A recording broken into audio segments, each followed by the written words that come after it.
Now, let's discuss Bloom's taxonomy.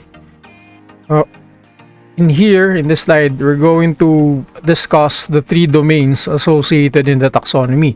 Now, Bloom here is an educational psychologist.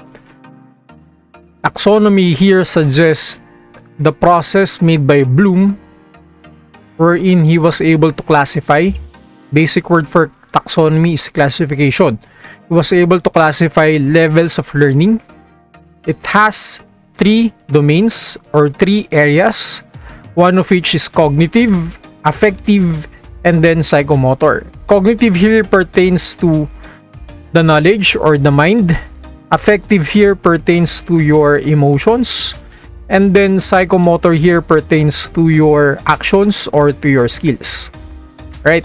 According to Bloom, there are levels of learning. Kasi nga, Bloom was an educational psychologist, was able to quantify the depth of learning. Ibig sabihin kung gaano ba kalalim natututo ang isang individual. He was able to classify this one into 3 areas: cognitive, affective, and then psychomotor.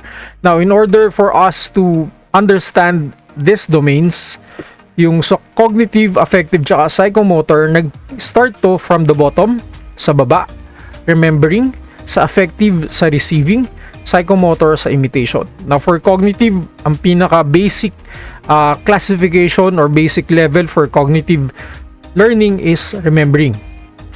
And then it gradually develops to understanding, applying, and then analyzing.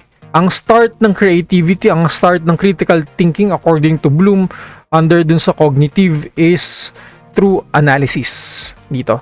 Now from analysis is the foundation of creativity according to Bloom. So in order for you to progress to critical and creative thinking, you have your way of thought should be founded in analysis. Dito. Now, analysis we cannot achieve analysis here if it is not founded in remembering. Ibig sabihin, nagsisimula ang critical thinking and then creative thinking sa analysis, but analysis cannot be achieved without first yung mind would remember something. Kasi from remembering, the mind is able to progress and develop itself towards creative thinking or creativity. That's for cognitive. For affective naman, nagsisimula to yung property of our emotion to receive something that is perceived by our senses in the external world. That's affective. For instance, if you enroll yourself into a piano lesson, tapos you're eventually able to create and compose your own songs. It would not pursue kasi ang affective domain is mutually interconnected with the cognitive domain. So ibig sabihin, dito ka nagkakaroon ng inspiration to pursue your learning. That's affective. So affective learning, affective domain under the Bloom's taxonomy begins in receiving. So if let's say for instance you've enrolled yourself in a piano lesson, tapos yung receiving, ibig sabihin hindi mo naman siya totally ini-embrace yung learning from a particular instructor dun sa piano lesson, hindi siya magpo-pursue. Eventually wala siyang value sa'yo, wala siyang halaga, and then you will have a hard time to link your affective domain to your cognitive domain. Same thing with the psychomotor. Psychomotor, ibig sabihin kung gaano kagaling pa magturo yung instructor, and then you aren't able to receive it and embrace the lesson, hindi mo siya talaga kayang i-embrace kasi nga hindi mo naman siya interest. Yung return nito, yung skills, yung actions, hindi mo rin siya marirelay eventually. If you're going to perform or return the demonstration of your piano lesson, you won't be able to demonstrate it using your skills kasi nga dito pa lang hindi mo na siya na-embrace. It starts with imitation, then gradually develops into manipulation, precision, articulation, then naturalization. I'm going to discuss, again, I'm under psychomotor, I'm going to discuss two sections. One is Dave, and then the other one, meron pa akong i-discuss na educational psychologist. This is, again, ang keyword for psychomotor, andun yung motor, it pertains to your skills. Affective, andun yung dalawang E, it pertains to your emotions. It pertains to your affection. And then for cognitive, it pertains to your mental state. It pertains to your knowledge. Cognitive, again, starts with remembering. Pataas siya, nagde-develop until your mind is able to reach creativity.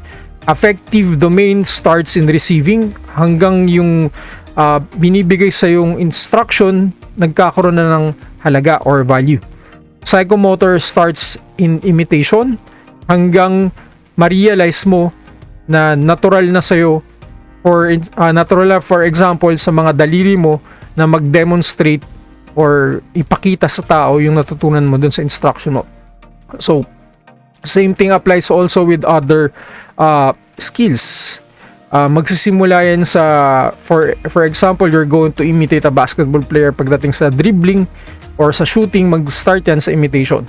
Hanggang sa ma-develop mo siya to naturalization, which means na parang flawless na yung yung actions mo. Flawless, ibig sabihin, it's something natural that comes out without being conscious that you're actually imitating the other person. So that's for the psychomotor. Now, the reason why Benjamin Bloom decided to have a kind of taxonomy that was mentioned in our previous slide is his aim is to achieve higher forms of thinking in education, like analysis and then evaluation. Hindi lang siya kasi prior to 1956, prior to the Second World War, ang type of learning in our schools can be gauged, can be measured if a student can easily remember facts or can easily remember things that he is learning from school. Masasabi mong matalino ang isang bata kung kung magaling siyang makatanda, kung magaling siyang maka-memorize ng isang lesson sa school. In that particular area, learning can be measured if the child can easily remember or memorize things. Pero Benjamin later on realized that learning is not only restricted in this type of learning. It should evolve and develop into a higher form of thinking, which implies analysis and then evaluation. Hanggang ma-reach natin yung creativity. That is according to Bloom. Again, si Bloom, yung Bloom's taxonomy got its name from the educational psychologist na si Benjamin Bloom. And then yung taxonomy there pertains to the classification of learning. According to Bloom's taxonomy, nag-evolve daw ang learning from the first level until ma-reach na yung highest level. So let's have a recap. Domains of learning according to Bloom. We have 3 domains or 3 areas. Cognitive is knowledge. Mode of learning, thinking, andun yung memorizing, and then andun yung reasoning. Affective domain pertains to, again, andun yung letter E, maraming letter E. Ang keyword natin for letter E implies or would suggest emotions or feelings. If you are not happy, again, pag hindi ka masaya dun sa natatanggap mo from cognitive, it would be hard for you to reach creativity. Hindi ka magkakaroon ng halaga yung natatanggap mong lesson, hindi mo siya ma-appreciate. It's very important under affective domain for you to remain happy. Otherwise, if you're not happy, it will be hard for you to achieve learning. That's the keyword for affective domain. And then the next one is psychomotor domain or skills. So, ibig sabihin, under psychomotor, andun yung actions. It requires a lot of actions like playing instruments or playing sports. Punta tayo sa cognitive. Sa psychomotor. Psychomotor tayo. Psychomotor, this was according to Dave. So, nakalagay dito, Dave. I think next one is Harlow. Ayan, kay Harlow. Again, I'm going to discuss two types of psychomotor domain. One is from Dave. Ito yung kay Dave. Ang start ng kay Dave is imitation. And then the next one is dito kay Harlow. Both of them are educational psychologists. Ang pinagkaiba lang nila, kay Harlow mag-start tayo sa reflex. Kay Dave mag-start tayo sa imitation. Now, in this domain, psychomotor domain, I'm going to use dancing as an example. First, we learn, again, psychomotor pertains to your actions. So if we're going to check this image here, nag-i-imply siya ng action. So ang keyword natin for imitate is replication of action. Learning takes place if the learner observes the other person's actions and then eventually copies it. Kinokopya niya. Kaya nagkakaroon tayo ng replication. Behaviors replicated, by example, you can assess this one if the learner is able to impersonate, copy, mimic, imitate, repeat, duplicate, and then reproduce. So this is for imitation. Ginagaya sa Tagalog. Again, ang keyword for imitation is to replicate. Para maging natural na sa'yo yung learning, mag-start tayo sa imitation. Then eventually, it develops to manipulation. Manipulation is the ability to perform skills by following the instructions. Ang keyword here is instructions. So there are two individuals here that are involved. The one who is giving the instruction and the one who is receiving the instruction. In this case, you're able to imitate or receive or embrace the instructions being imposed to you by the instruction or by the instructor. So ibig sabihin, you can only assess if the learner is able to manipulate the instruction, if the learner is able to follow or demonstrate the specific action. For example, I'm the instruction and then I ask the instructee or the learner to raise her hand like this, and then the learner is able to follow my instruction, meaning to say, the learner is able to manipulate my instruction. Naiintindihan niya. That's why she's able to embrace and receive my basic instruction. Again, ang keyword for manipulation is instruction. After manipulation, after the instructor is able to assess the instructee, that the instructee is able to follow the instruction, it later develops to precision. Precision, ibig sabihin, kailangan konti na lang yung errors. Yung instruction natin dito nagde-develop din. From basic to more complicated instruction. So if the accessible tayo, the instructor can only be able to assess the instructee if the instructee is able to perform the action proficiently. To the point na hindi na minimal na yung instruction. And andun na, nagiging precise na yung action, wala nang error, and then nagiging smooth and then accurate. Ang keyword for precision, andun na mismo yung meaning, andun na mismo yung sagot from the word itself. The learner or the instructee is able to perform the actions with minimal errors. After precision, the instructee's next level is articulation. Ang keyword for articulation is modification. The learner is able to solve and modify skills to fit new requirements. So, ibig sabihin dito na pumapasok yung creativity nung learner. Kasi the learner is able to revise, to modify, to change, to customize. So, these are the keywords that we should remember. Articulation, ibig sabihin nito, customize according to the instructee's preference. So, ibig sabihin, pwede niyang itaas to, pero nagkakaroon ng customization or modification. The very moment that the instructor is able to observed that the instructee is able to modify the instruction without destroying the substance of the idea being taught in the learning process. Ibig sabihin, hindi niya sinisira totally yung idea dun sa learning process, na nagkakaroon lang ng konting modification in reference dun sa personal preference ng instructor or learner. That means the learner is able to articulate the lesson. So ibig sabihin, sa basketball for instance, nagdidribble lang siya bigla sa right hand, and then from the right hand he can move the ball forward and then backward. That's modification. That's articulation. Hindi lang siya straight na upwards and then downwards, but the learner is able to modify the movement of the ball by moving the ball forward and then backward. That's modification. Kasi hindi naman totally nasira yung thought eh. Nagdi-dribble pa rin yung learner. That's articulation.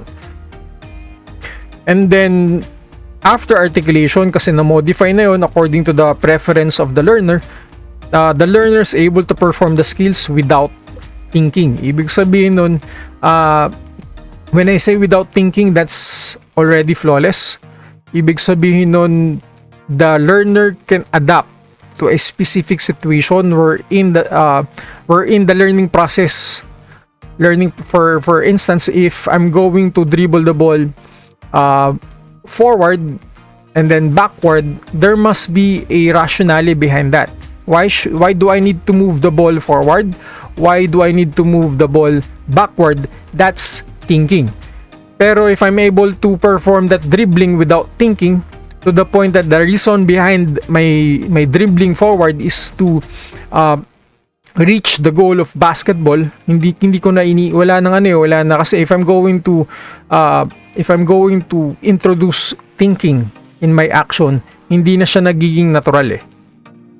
For example, sa dancing, if you're going to perform or demonstrate dancing in front of the people, and then naririnig mo yung mga sumasayaw na may count 1, 2, 3, 4, 1, 2, 3, 4. Yung action hindi na siya parang nagiging natural.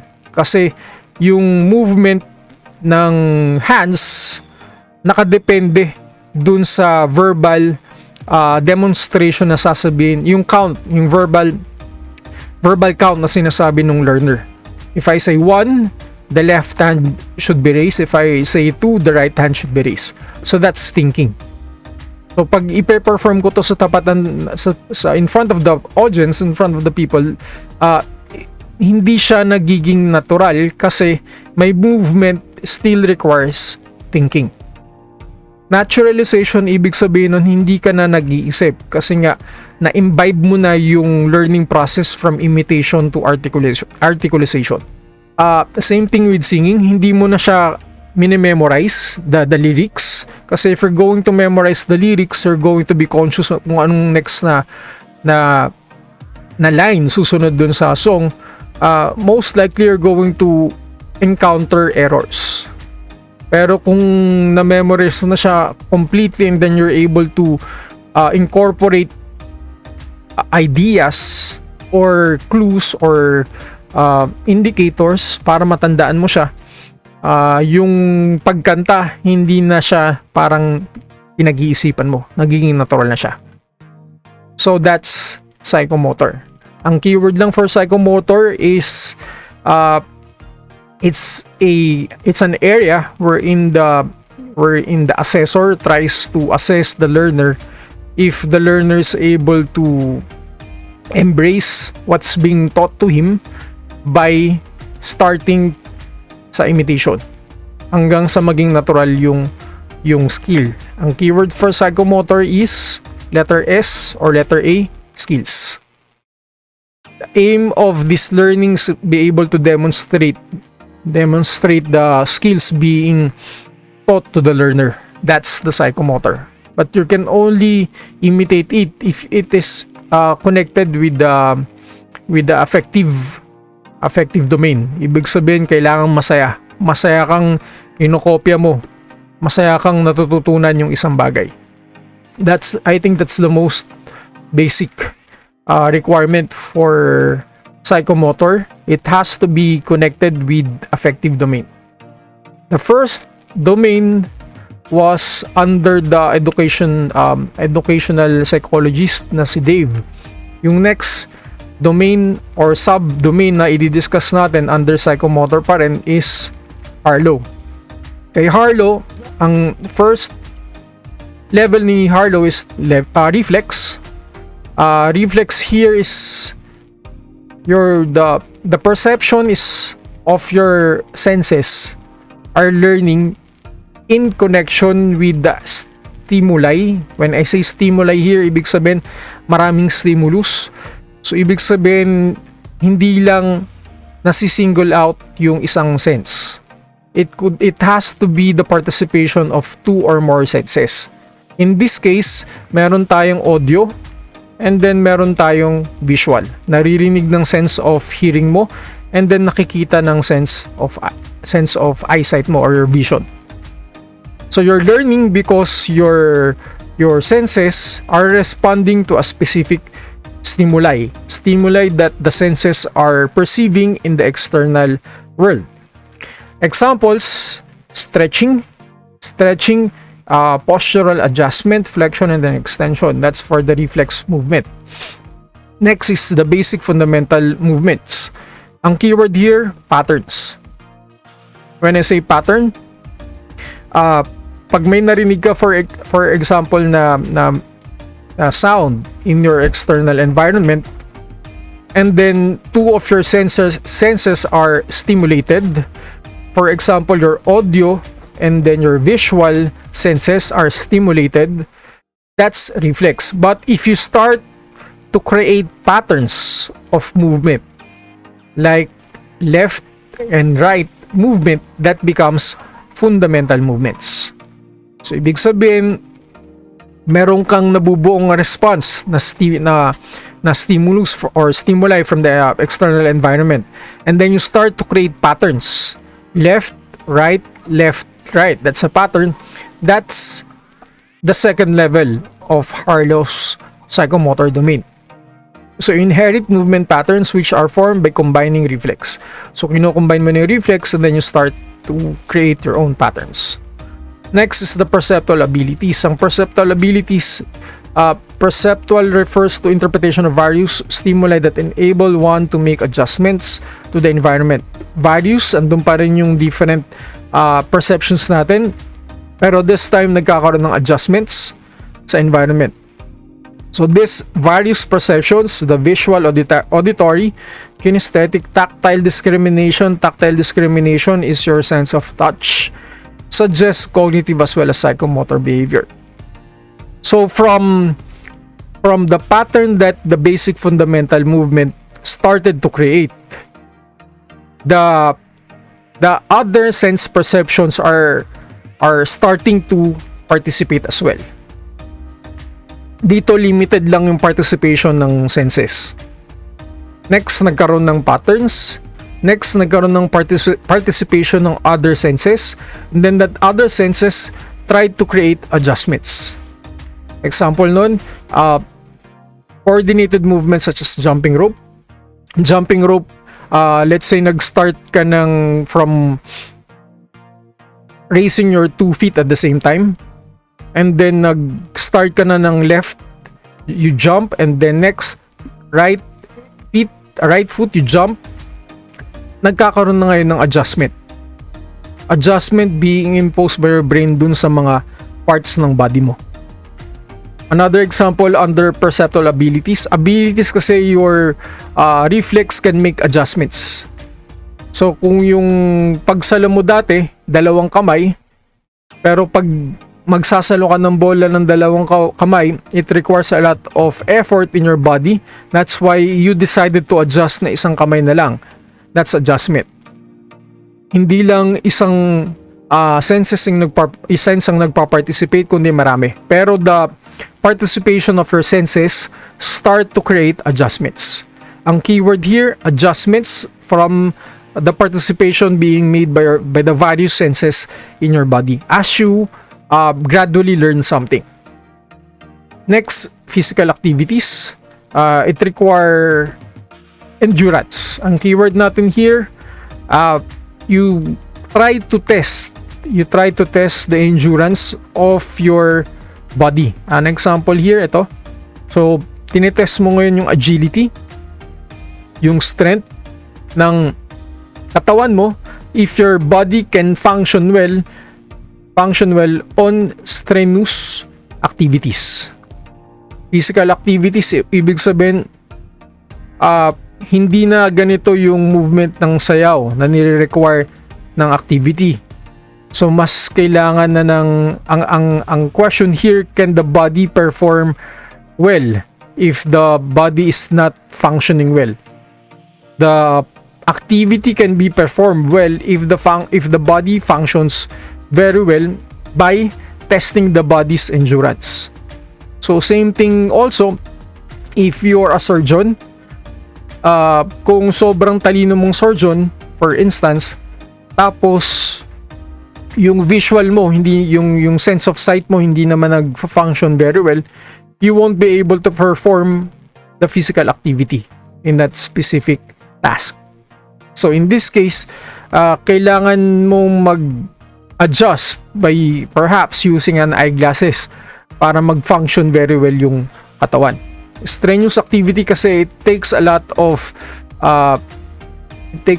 scrutiny pag mag-ooperate ang isang surgeon. So kailangan din ng muscular exertion, quickness for agility, wide range of motion at the hip joints. Quick, again, ang keyword natin for physical activities, gaano ba kayang mag-function ng body pag yung activity medyo strenuous na. That's the keyword. Activities for the perceptual abilities, letter A stands for adjustments, and then basic fundamental movements. Movement, yun, ang movement, anong klaseng movement, may pattern. So after physical activities, punta tayo sa skilled activities. Skilled activities requires complex task. It's the result of acquisition of a degree of efficiency when performing complex task. Ibig sabihin, medyo mahirap na yung task, hindi na siya basic. So if your body is able to overcome the agility test or the endurance test, it has to surpass the next level, which requires complex task. Example ng complex task, kung yung katawan mo was able to endure this test, ang next task niyan is like this image. We can only achieve this one, yung backflip, if kaya ng katawan i-endure yung agility test. This is the example for this. Yung backflip na ginagawa ng image na to. That's skillful or skilled movements. Okay, let's review again. Reflex, response of your perceptions to the different stimuli found in the external reality. Tapos nagbubuo ka ng movement. Anong movement yun? May pattern. Perceptual abilities, letter A for adjustments. Nag-a-adjust yung katawan mo. Tapos kailangan mong i-test yung endurance ng katawan mo so that your body can perform complex task like this activity. And then if you're able to develop this one, meron ka ng you're able to obtain complex task. Ang keyword for next one is nondiscursive communication. Ibig sabihin ng non-discursive, hindi to verbal. Walang words coming from the instructee.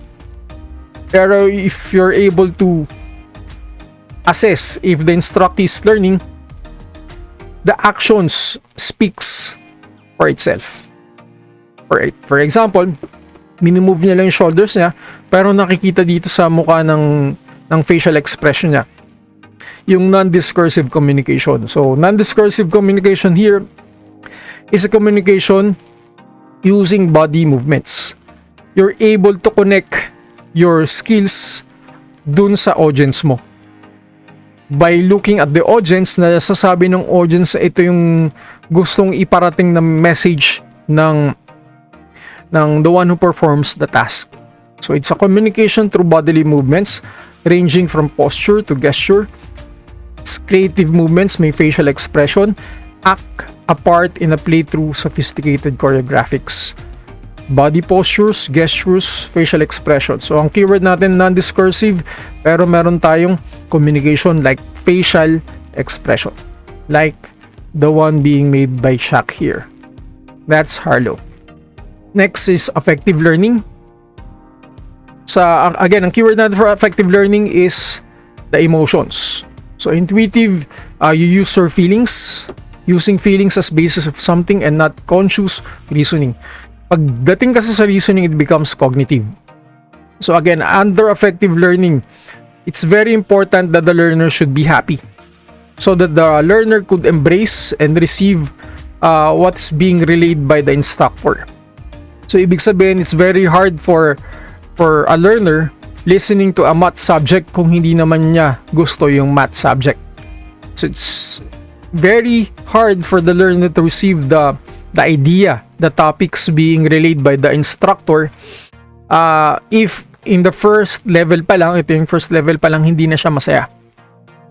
So receiving means passively listening. Passive listening, ibig sabihin walang ginagawa yung learner kundi tanggapin lang yung binibigay sa kanya by listening. To receive information and willing to engage in the game. Willing, ibig sabihin you can only have this interest if you wanted to learn. Kung masaya ka at gusto mo, nandun yung interest, nandun yung inspiration mo na matuto. For example, you're going to engage yourself in this game, yung tagu-taguan. Kung hindi mo naman talaga gusto to, baka hindi mo ma-enjoy to. Baka hindi mo rin makuha yung instruction. So number 1 basic level here is receiving. Next is responding. Responding is the learner should respond and conform himself to the rules. Respond. Paano ba nasasabi na natututo yung learner? Natututo yung learner if the learner is able to conform to the rules. So ang keyword here, letter R, rules. Conforming to the rules and using information provided during the game. So again, receiving, passive, being passive or just listening. Responding meaning nandun yung letter R, your conformity to the rules. And then valuing. Valuing meaning sa Tagalog, ito yung halaga. Valuing, may halaga sa yun kasi it has meaning to you. The learner is able to give meaning to the rules. Why are the rules important? The rules can only be conformed to if the rules have importance or the rules have meaning to the learner. So, ibig sabihin, magkadikit din pala tong responding tsaka valuing. Valuing, ibig sabihin, Tagalog, halaga. Anong binibigyan mo ng halaga? Ang binibigyan mong halaga yung letter R dito sa responding, which means the rules. So, that's the keyword for valuing. So, valuing, andun na yung ibig sabihin, andun na yung sagot for valuing. Let's just translate it to Tagalog, yung halaga. Ano yung halaga? Yung letter R, the rules. Next, organization. For organization, you try to combine information and taking action accordingly towards game objectives. Organization, ibig sabihin yung order. Pagbibigay mo ng order dun sa rules na binigay sa'yo dahil binibigay mo siya ng meaning. Pag binibigay mo siya ng halaga, ibig sabihin gusto mong may order yung laro, yung game. So you combine the information that you receive in the rules and then you take action according towards game objectives. The objectives here, you take action, nagbibigay ka ng action kasi ang action dito, letter O din, nagbibigay ng order. Magkakasunod-sunod. Otherwise, if you're not going to conform to the rules, hindi mo binibigyan ng halaga, hindi ka susunod, hindi yung actions mo, yung skills mo, hindi susunod dun sa objectives ng laro. In order for the game to be enjoyed, in order for the game to last and be enjoyed by everyone, para magkaroon ng order, kailangan bawat participants should act in accordance dun sa rules ng games. And then after completing the game, a character now is formed. This is characterization. Adapting belief and behavior. You're able to acquire a certain belief dahil nga may halaga. What belief is that? This is in connection with the rules. And then by following the rules, nakakabuo ka ngayon ng behavior sa character mo that you can apply in the real world. To apply game learning outcomes in the real world. So, ibig sabihin, a character that is formed in this process that you can apply in the real world. Sa tunay na buhay. So, ibig sabihin, probably ang isa sa mga values that you can learn from this game is yung maiwasan yung parating maghintaya. Maiiwasan mo lang yan if you know how to strategize dun sa rules na binigay sa'yo. And then most probably you can adapt such strategy dun sa real world. Okay, example ng characterization from the affective learner is Moira, the singer, artist. She was able to apply the rules of the game dun sa personal interest niya, which is singing. That's why she was able to create a song about the game. So, tagu-taguan maliwanag ang buwan. So, ito yung first line na maririnig mo dun sa game. Pag yung taya, magbibilang na. Tapos, she was able to interconnect it with a specific life learning experience that she probably experienced in real life, which is loving another person. Pagbilang mo ng 3, nakatago na ako, ibalik ako sa nakaraan. So this is an example of characterization. She was able to apply the rules of the game dun sa personal interest niya, which is singing. Next domain is the cognitive domain.